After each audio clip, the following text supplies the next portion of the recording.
o ex-governador da Paraíba, Ricardo Coutinho. Bem-vindo, Ricardo, tudo bem? Ô, Ricardo, o seu microfone, tem que ligar o microfone.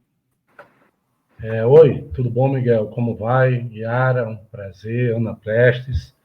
Enfim, eu estou aqui assistindo vocês já tem um bom tempo, né? Na verdade, a minha condição era mais de assistente mesmo, porque eu acho que poucas vezes na nossa história nós nos deparamos com coisas tão concretas e absurdas como essas que nós estamos, enfim, que vocês estão comandando aí essas conversas e que eu estou entrando aqui nesse momento. Mas é um prazer muito grande estar aqui novamente, Miguel. Maravilha. Yara, vamos continuar aqui o nosso giro. A gente traz uma notícia, aí a gente pede para o Ricardo comentar, a gente comenta também. Tá, eu quero trazer essa daqui, gente, que é uma matéria do Henrique, que é um resgate ao jornalismo feito pela Fórum. Tá? Deixa eu só trazer aqui, eu acho muito importante a gente bater nessa tecla, até para valorizar o trabalho do nosso colega.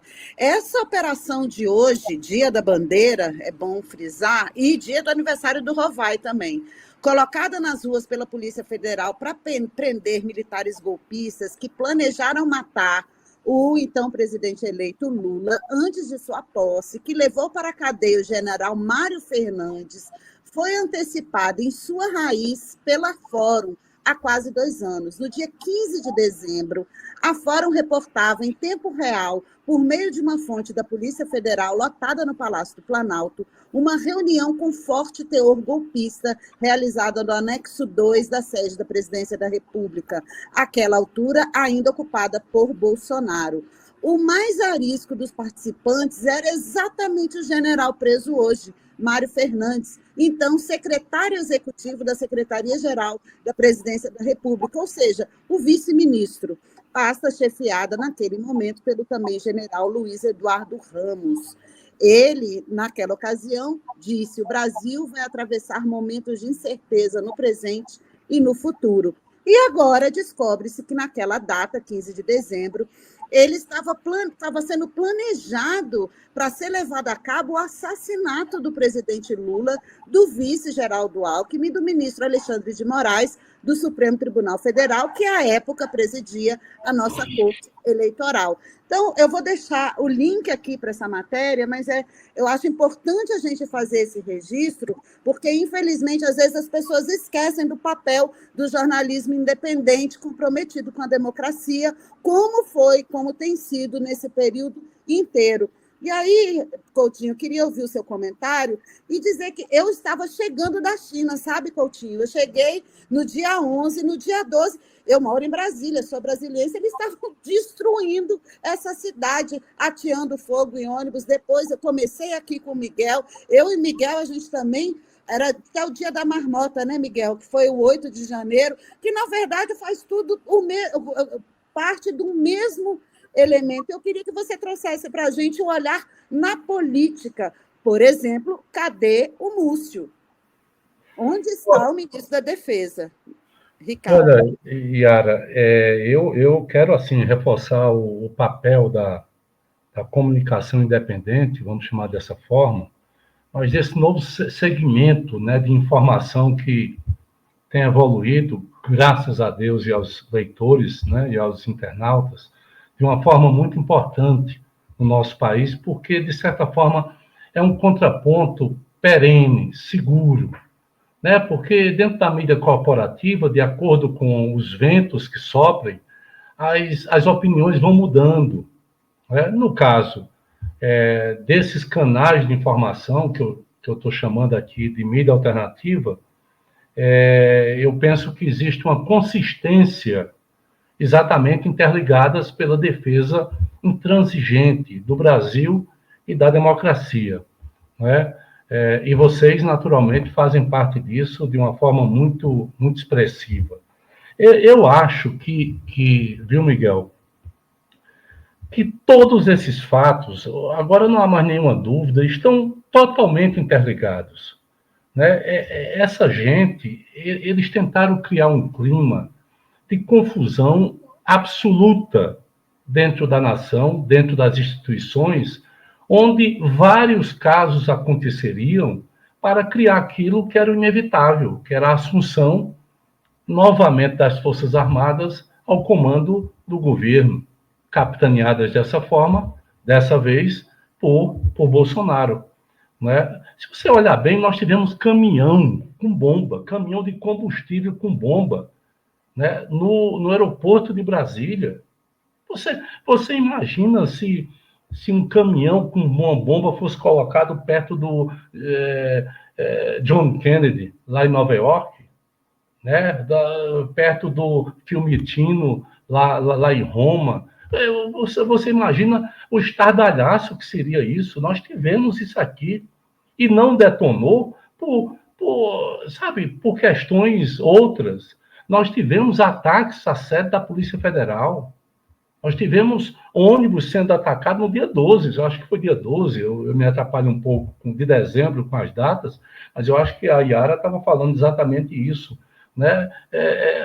Ônibus atacados, Polícia Federal atacada, sitiada. Imagina um prédio de uma Polícia Federal sitiada, sabe, por arruaceiros contratados. Por que essa gente estava contratada? Essa gente não tem nenhum apreço por democracia, pelo contraditório, pelo respeito ao próximo. Essa gente não quer saber disso. Não é? Então, torres de comunicação, torres de energia foram explodidas. E a gente foi que meio empurrando isso de uma forma, sabe, esperando o próximo evento, né? Até que chegou o dia 8 de janeiro. Então, tudo isso faz parte de uma grande conspiração, que hoje está cada vez mais evidente, porque eu acho que hoje se subiu um patamar. Se a gente estava no escada, hoje se chegou ali em cima, porque não tem a menor dúvida de que, para se fazer uma operação como essa de hoje, a Polícia Federal já tem muito mais informações, né? Porque não se faz operações desse tipo sendo a última etapa. É claro que, acima de um Mário Fernandes desse, quem é o tal do Mário Fernandes, a não ser, digamos assim, um brucutu tradicional formado ali nas sombras das Forças Armadas? Tem que ter gente acima deles. Cadê os generais que mandavam no governo Bolsonaro? Por que essa gente está calada? Por que essa gente falou estimulando até o final do governo Bolsonaro? Teve general que foi lá para o acampamento em frente ao comando do Exército aqui em Brasília, ao acampamento de golpistas que depois protagonizaram o 8 de janeiro, né, dizendo que as coisas estavam sendo feitas. Eu revi essa entrevista, né, essa imagem, esse som, agora há pouco, né, dizendo, não, calma, dizendo para as pessoas, calma que vai acontecer, as coisas vão acontecer. Vai acontecer o quê? O que né, o Braga Neto estava dizendo naquela oportunidade? Cadê o general Heleno, né, que mandava do governo, que ameaçava? E esses fatos todos, me parece, sinceramente, eu tô cada vez mais convencido disso, né, que se em 64 você tinha a sedução, digamos assim, né, assim, libertária de uma revolução cubana comandada por Fidel, você tinha reformas de base, você tinha uma organização popular pujante no Brasil, né? Quer dizer, então era o medo do comunismo. Nesses episódios todos, eu falo da ascensão da extrema-direita, você não tinha mais isso, apesar do discurso boquiroto, você não tinha mais isso. Você tinha, sim, né, um único evento, que esse evento tem que ser cuidado, tem que ser tratado diretamente, né, por todos os nossos poderes e pela sociedade, que é a guerra híbrida, que é o lawfare. Foi isso que desorganizou, que desestruturou as instituições. Foi isso que aliado naturalmente com seus sócios, a mídia corporativa, o grande capital, a Faria Lima, né, foi isso que desarticulou mentalmente uma parte considerável da nossa população, que não consegue dizer nada, que é capaz de se explodir, que é capaz de explodir os outros, que é capaz de de qualquer coisa, né? Por mais absurda que a gente ache, de dizer que é patriota, mas que bate continência para uma bandeira de um país imperialista que já nos trouxe tantos e tantos dificuldades. Então, me parece que um episódio tão grave como esse, que está sendo relatado aqui por todo mundo e por vocês também, eu acho que carece da presença, por exemplo, do ministro da Defesa. Como bem disse Ara, o ministro da Defesa, como é que o ministro da Defesa não fala diante disso? Eu, na minha opinião, eu acho que oficialmente o ministro Barroso, presidente do STF, da mais alta corte, e o presidente da República deveriam se pronunciar à nação. Não se pode compor um golpe onde ministros da Suprema Corte, ou ministro, juntamente com o presidente eleito e vice-presidente eleito, seriam assassinados. E não era uma conversa de boteco. O que nós estamos falando é que as armas estavam escolhidas, os métodos, né, estavam ali sendo discutidos. A campana foi feita. Portanto, não era uma coisa, como disse o filho do Bolsonaro, que é senador, dizendo, não, mas pensar não é crime. Pensar e agir, porque a campana foi feita, eles colocaram em movimento aquilo que tinham se reunido, aquilo que tinham acertado. Então, essa me parece, apesar de tudo isso que nós estamos vivendo, que não é bom, mas me parece que é uma oportunidade extraordinária que essa nação tem de poder rearranjar, a partir de princípios democráticos, né, um dos seus graves e grandes problemas, que é a interferência de elementos das Forças Armadas e das próprias Forças Armadas da nossa história. Em 2018, um general tuitou, o cara constrangeu um Supremo Tribunal Federal, tuitando, ameaçando para que Lula não fosse solto, apesar do direito garantir ao Lula que ele seria solto, compreendeu? Então, essa interferência negativa, ela precisa ter um fim, e o fim passa pela punição. Porque na história do Brasil inteira, mas inteira, sempre houve anistias. Os golpistas nunca foram punidos.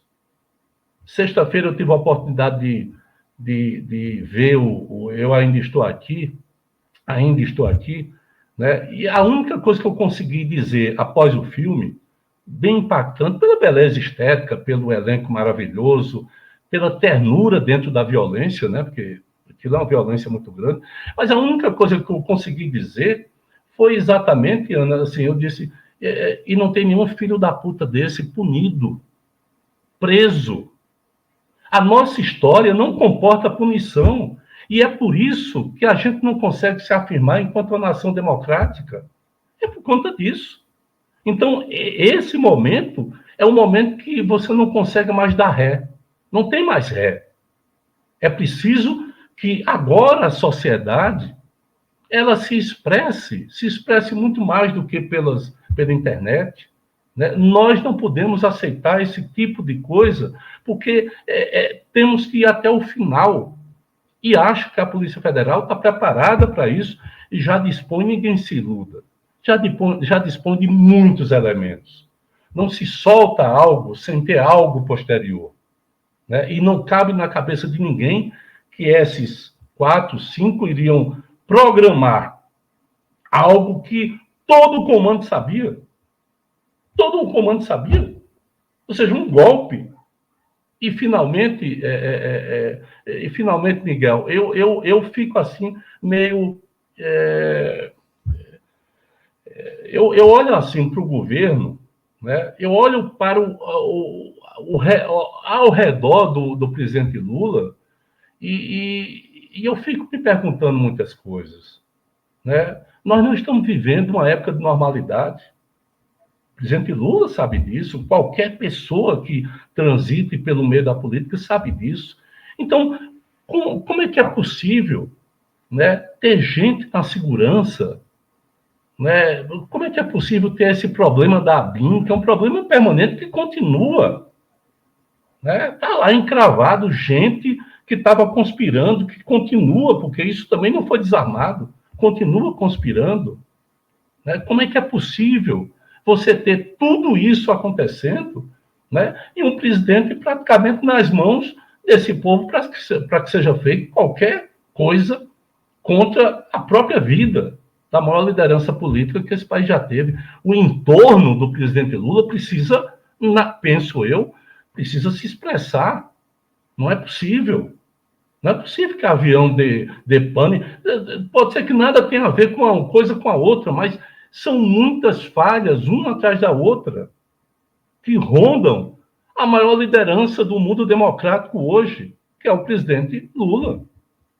Do mundo democrático, estou falando do Brasil, estou falando do mundo democrático. E não é possível a gente tratar disso com inexperiência, com ingenuidade, achando que nós estamos vivendo num mundo que não, o Congresso está cheio de gente, isso vai por minha conta, que sabia dessas histórias, que participou dessas histórias. Ninguém tem a dúvida disso.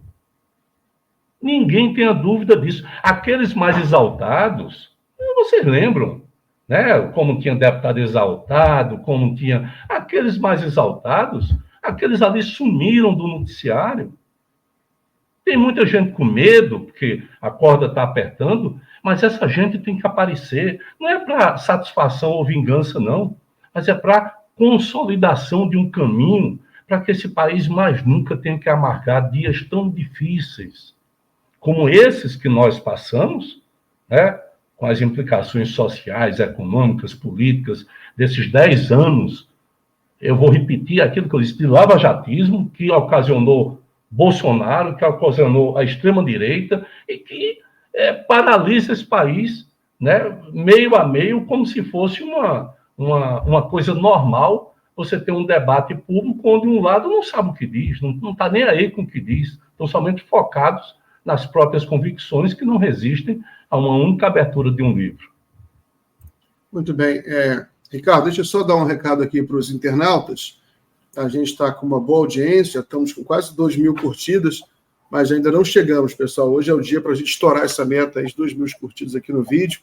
Então, se puderem dar uma colaboração, né, senta o dedo aí. Queria trazer uma notícia aqui para a gente comentar, Ricardo, que é o indiciamento do Braga Neto. Né? Essa notícia foi dada aqui pela Juliana Dalpiva, e ela falou que trouxe aqui... Não é esse aqui, não. Coloca aí na tela, por favor. Aqui, ó. Eu mesmo coloco. Juliano Dalpiva, exclusivo. Braga Neto será indiciado no relatório final sobre a tentativa de golpe de Estado. Celulares e computadores dele ainda sob análise. O Braga Neto, da cúpula, ele foi ministro da Casa Civil do Bolsonaro, na primeira metade do governo Bolsonaro, na segunda metade ele foi ministro da Defesa. E depois ele foi o candidato a vice-presidente do Bolsonaro. Ele era... assim, é considerado uma espécie de comandante do golpe, né? A gente tem esse vídeo até que o Ricardo mencionou, o vídeo que ele faz da Ricardo Misterioso, ó, pessoal, espera aí, tenha paciência que vai acontecer. O próprio Bolsonaro, Ricardo, deu Ricardo Misterioso ao longo do processo lá da transição, depois da derrota dele na eleição, né? Depois que o Lula vence as eleições em outubro, ele fica sumido, todo mundo lembra disso, ele fica assim, desaparecido, mas ele aparece, faz uma postagem com uma caneta na mão, assinando alguma coisa, É típico do Bolsonaro fazer dar esse tipo de recado misterioso, porque é triste, né, Ricardo? Porque era uma comunicação para desestabilizar. Porque quando você perde uma eleição, quando você comunica a quem venceu, e você comunica publicamente, é justamente para você estabilizar o país, né? Depois de uma campanha acirrada, você fica todo mundo... para os ânimos abaixarem, e você vem a público, não, perdi, cumprimento aí o novo presidente para ele seguir adiante. O Bolsonaro estava por trás de tudo isso, Bolsonaro e o Braga Neto, né? Agitando, desestabilizando, né? E realmente tudo que aconteceu porque o Bolsonaro agiu dessa forma, né? Então aí a gente tem esse militar, qual a sua expectativa? Agora isso vai mexer com a política nacional. né? Mexe com a política nacional. Que é uma coisa que é estranha, queria ver sobre a sua opinião, essa coisa, né? Porque o plano de matar um presidente da República, isso não é de centro, nem de direita, nem de esquerda, né? Isso aí é uma insubordinação completa, né? E eu achava que uma das características, uma das virtudes dos militares era a disciplina, a organização, que é uma virtude, né? Você tem que ter muita disciplina para seguir sua vida, para fazer as coisas acontecerem. Mas o que você acha? Como é que vai ficar a repercussão política com esse indiciamento do Braga Neto e esse relatório que deve trazer o Bolsonaro também? Eu acho que assim, não tem como o Bolsonaro, o Braga Neto e o Heleno estarem no meio disso. Não tem como não estarem no meio disso, né? Por uma razão muito simples. Há uma verticalização clara e plena em todos os atos desse período Bolsonaro. Observe, os principais cargos, até aqueles que mexeram com a saúde da população, como o Ministério da Saúde, mas o que era importante estava nas mãos dos militares. O Pazuello teve como assessor, que só saiu após março, né, após aquela operação feita pela Polícia Federal, tinha como assessor o Mário Fernandes. Né? O Mauro Cid, que eu não sei o que deu, o depoimento, mas me parece que quando alguém esconde propositadamente a parte principal de tudo isso, o Mauro Cid achou que poderia, Miguel, enganar a Polícia Federal inteira, o STF inteiro, e poderia se dar bem com os dois lados. Foi isso que ele achou, foi isso que ele fez. Ele escondeu propositadamente tudo isso que hoje foi a operação desvendando o punhal verde e amarelo, desvendando a tentativa de assassinato do presidente eleito da República, do vice-presidente eleito e do ministro do Supremo Tribunal Federal. Eu quero devolver para vocês, né? Antes disso, eu comento rapidamente essa questão da política. No meu entender, evidentemente, eu não tenho um mandato hoje, mas eu gostaria muito de ouvir o que é que os governadores acham disso. Você observou que é um silêncio sepulcral? Ora, é como se fosse a coisa mais corriqueira do mundo. Alguém tentar programar, matar presidente, ministro do STF, vice-presidente eleito. Ninguém fala nada. Né? O Congresso, o presidente do Senado, que é o presidente do Congresso, o presidente da Câmara, Arthur Lira, eles têm que se pronunciar.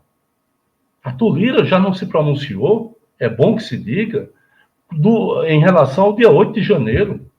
Nem retornou a Brasília quando houve aquela caminhada, né, do Congresso até o Supremo Tribunal Federal, que o presidente Lula chamou todos os chefes de poderes.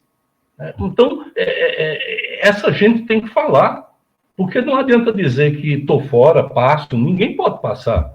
Esse é um joguinho que não tem passa. Não tem passa-passa. Esse é um jogo que é preciso estabelecer as responsabilidades e as posições políticas. Como é que alguém é governador de um estado e não tem uma posição política sobre isso? Como é que alguém é senador, é deputado? O que é que, por exemplo, Sérgio Moro, que no meu entender é o grande responsável por tudo isso que nós estamos aqui comentando, né? É ele que abriu a caixa de Pandora, é ele que comandou uma operação fajuta, uma articulação com raízes externas para desestabilizar o Brasil economicamente, socialmente, politicamente, e conseguiu.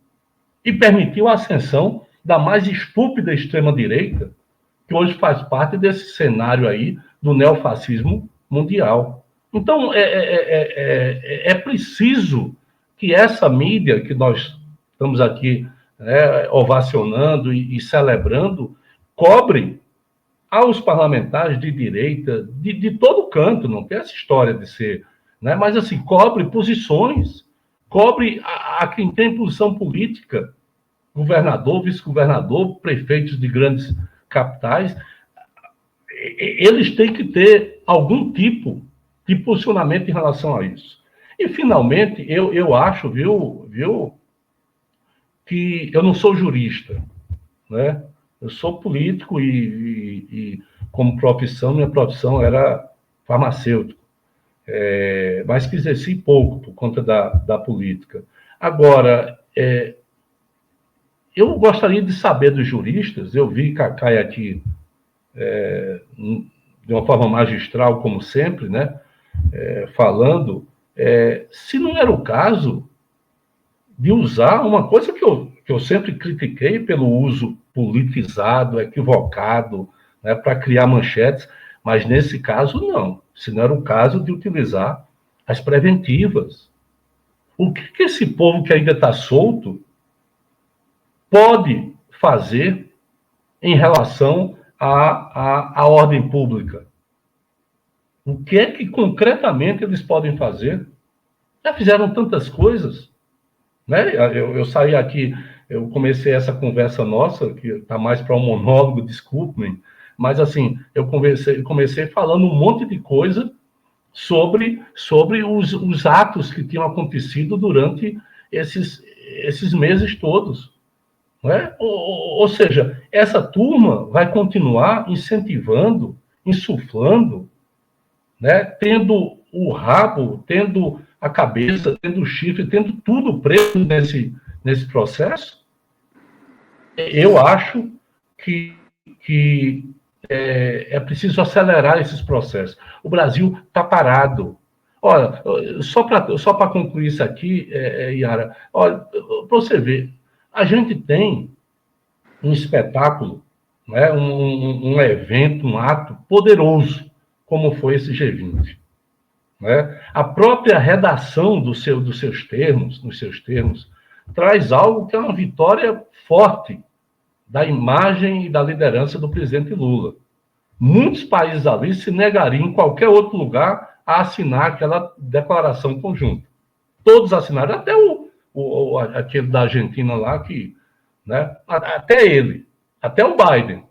Então, eu penso que quando não se consegue, né, estabelecer e concluir esse processo todo, né, de tentativa de golpe dentro desse país, nós estaremos arrastando, né, o país que vive uma fase boa, mas que essa fase boa não consegue ser percebida pela população. Eu queria trazer, Ricardo, uns comentários aqui da nossa audiência. Olha, o Cláudio Márcio, Kids Presos, né? Falando desse batalhão aí, Kids Pretos. André, gente, eles iriam envenenar o Lulinha. A Isa faz um trocadilho, que desgraça esses milicos. Aqui a Eliana, boa tarde, não sofremos um golpe por milagre. Aqui também, olha, prenderam o presidente Lula inocente, sem prova e sem processo, como o Bolsonaro ainda está solto. E, finalmente, o Pepino falando que o Múcio falou que tinha parentes e amigos na frente do QG, esse golpista vai continuar ministro da Defesa. E você provocou se algum governador já tinha se manifestado? Eu, na verdade, fui olhar especificamente o governador de Goiás, aliás, onde fica esse batalhão de Kids Pretos, que teve o desplante, a ousadia, o cinismo de dizer que a culpa do terrorista que se autoexplodiu aqui em frente à estátua Justiça, em frente ao Supremo Tribunal Federal, era responsabilidade do governo Lula. Então, e ele não falou nada, gente, ele não deu um pio sobre esse plano macabro, assustador, e eu vou passar para a Ana, porque a gente tem uma notícia aqui que eu acho que vale muito a pena a gente comentar, uma reflexão, que a Folha, Coutinho, você viu, ela, gente, foi o dia que eu fui assistir o Ainda Estou Aqui. Eu chorava de raiva e de revolta com esse disparate desse golpista que nunca respeitou a democracia, fazer um texto com esse título: Aceitem a democracia. A democracia de mandar matar um adversário que o derrotou nas urnas. E aí o nosso colega Antônio Melo faz essa provocação. A Folha já perguntou para o Bolsonaro o que acha do plano dos auxiliares ali próximos de matar o Lula, Aninha e Ricardo. Eu achei muito importante a fala do Ricardo Coutinho sobre o não pronunciamento dos governadores, porque isso é uma coisa assim, em outro país seria impensável, né, o mundo político. Pode ser que realmente o G20, alguém até comentou aqui no chat, esteja abafando um pouco o caso, vamos ver como vai ser depois do G20. E achei muito oportuna também essa matéria do nosso colega, do Antônio Melo, que ele fala algo que todos nós que ficamos assim abismados com a Folha dando espaço para o Bolsonaro vir falar de democracia, né? Todo mundo ficou chocado com aquilo, e o Antônio Melo ele fala: como a Folha tem se dedicado a ouvir o que tem a declarar o ex-presidente inelegível Jair Bolsonaro, fica a pergunta se ela já enviou um dos seus repórteres para saber o que Bolsonaro pensa da tentativa de assassinar o presidente Lula, o seu vice, Geraldo Alckmin, e o ministro do STF, Alexandre de Moraes, por militares kids pretos que pretendiam um golpe de Estado ainda em 22. E ele segue falando, né, que todos os militares envolvidos na operação apelidada Punhal de Ouro, eu já ouvi outro nome da operação, eu já ouvi Punhal Verde e Amarelo, e agora estou ouvindo Punhal de Ouro, mas acho que é Punhal Verde e Amarelo, né? Então, faziam parte do governo Bolsonaro, todos eles, alguns com cargos dentro do palácio, né, como chefe deles, o general de brigada Mário Fernandes, secretário executivo da Secretaria-Geral da Presidência, e que a trama teria começado a ser montada na casa do vice de Bolsonaro, general Braga Neto. Aqui em Brasília, Coutinho, justamente nesse período, ali, dessa primeira quinzena de dezembro, né, depois da derrota, aliás, até um pouco antes, né, depois da derrota, o que mais se falava era isso, que a casa do Braga Neto tinha virado um QG desse golpismo pós-derrota nas urnas, né?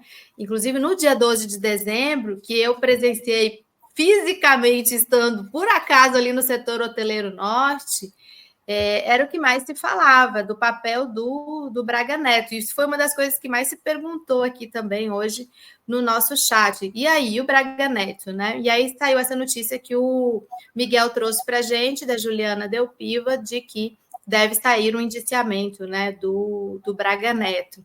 Mas, assim, continuando para me fechar aqui com essa matéria do Melo, ele continua falando sobre a casa, o papel do Braga Neto em sua casa, e ele fala o seguinte, ele traz um extrato do documento da PF que fala o seguinte: as atividades anteriores ao evento do 15 de dezembro de 22 indicam que esse monitoramento teve início temporalmente logo após a reunião realizada na residência de Braga Neto no dia 12 de novembro ainda, 12 de novembro de 22. Qual o monitoramento? O monitoramento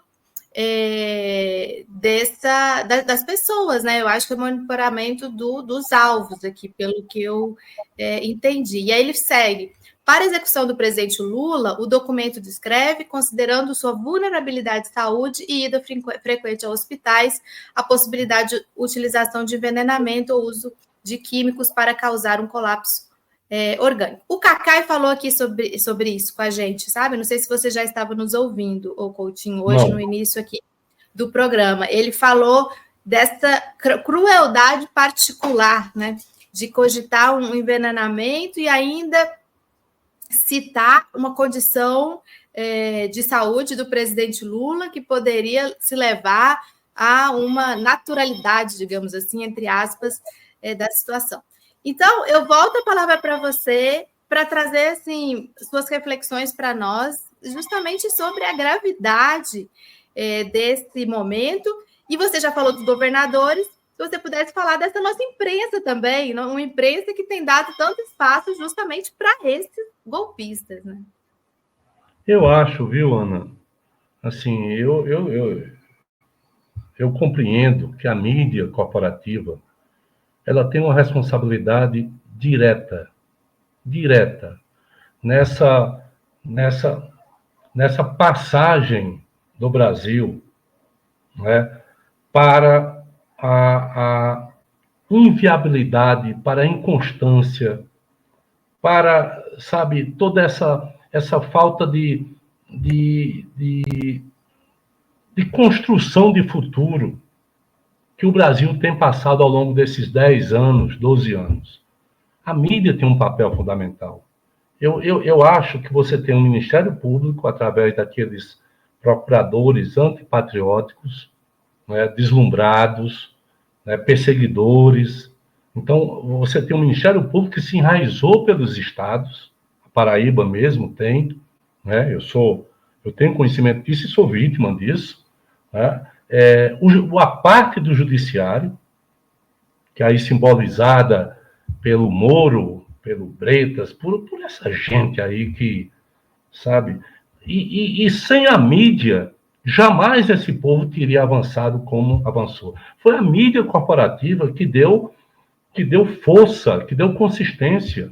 E ao lado disso, a internet desregulada e o grande capital que aderiu em massa, provavelmente, né, conspirando para poder ter um mundo sem qualquer amarra trabalhista. Provavelmente, eu creio que essa seja a parte principal. Agora, eu penso que muita gente, muito mais gente sabia disso.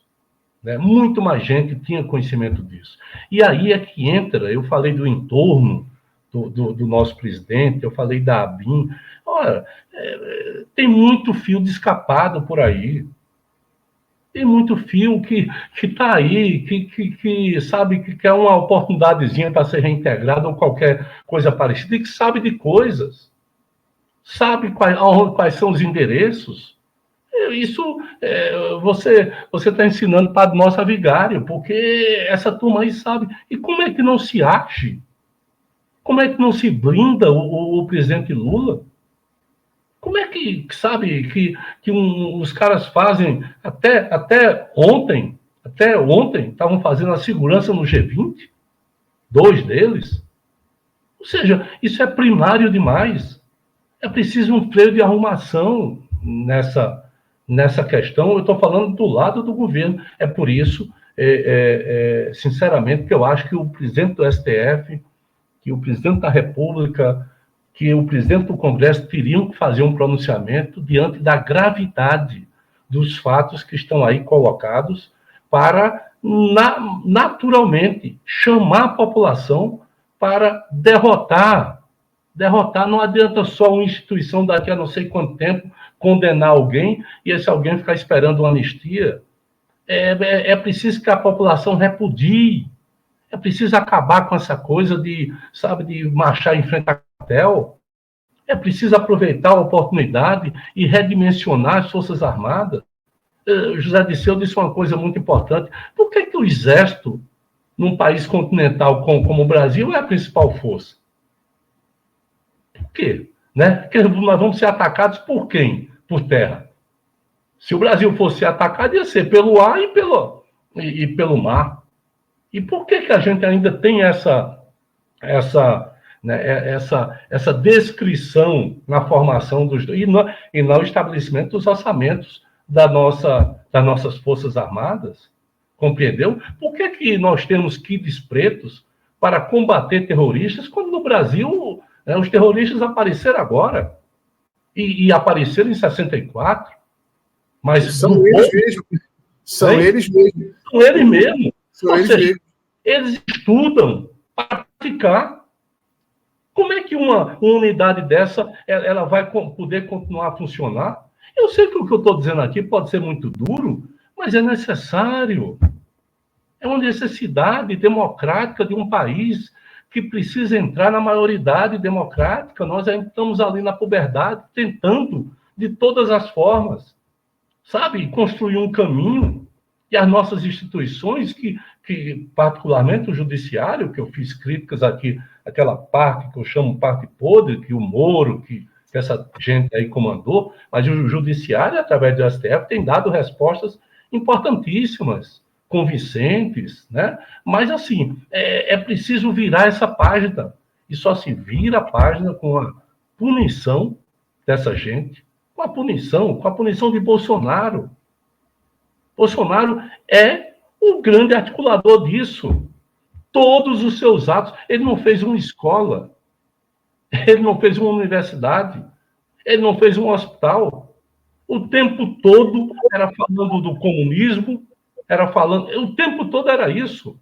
O cara veio, aliás, a vida toda dele foi isso, foi instigar, né, golpes violentos contra o povo. Eu estou muito preocupado, Miguel. Eu acho que esse tema não pode sair de pauta. Esse é um tema e a Polícia Federal precisa, provavelmente, com o que já tem, que eu acho que ela tem muita coisa, por andar um pouco mais acima, que aí é o andar final, né? Eu acho que nós precisamos conversar muito sobre isso. O Brasil precisa tratar disso, porque para que a gente enterre esse lixo autoritário, antidemocrático, que faz parte da nossa história. Esse é o momento, e só se enterra, repito, né, decretando o fim da impunidade e, ao mesmo tempo, renovando as nossas instituições de uma forma democrática para dar vazão a esse mundo aí que pode vir adiante, multipolarizado, enfim, essas coisas todas que vocês entendem muito mais do que eu. Muito bem. Ô, Yara, deixa eu liberar o governador aqui, viu? E a gente continua aqui. A menos você queria fazer mais alguma pergunta para ele? Não. Eu quero trazer mais notícias aqui, porque, gente, o site da Fórum está supimpa, viu? Todos os detalhes estão aí, inclusive o que o governador trouxe para a gente. Tinha uma figura que estava trabalhando na segurança do presidente Lula. Cadê o Múcio? Tem essa história ainda. Cadê o Múcio? A gente quer explicação, gente. É escandaloso e vergonhoso, né? Governador, então, muito obrigado pela entrevista, tá? Sempre muito gentil atender nossos pedidos. Forte abraço e boa semana. Tchau, Coutinho, obrigada. Tchau, obrigada. Tchau.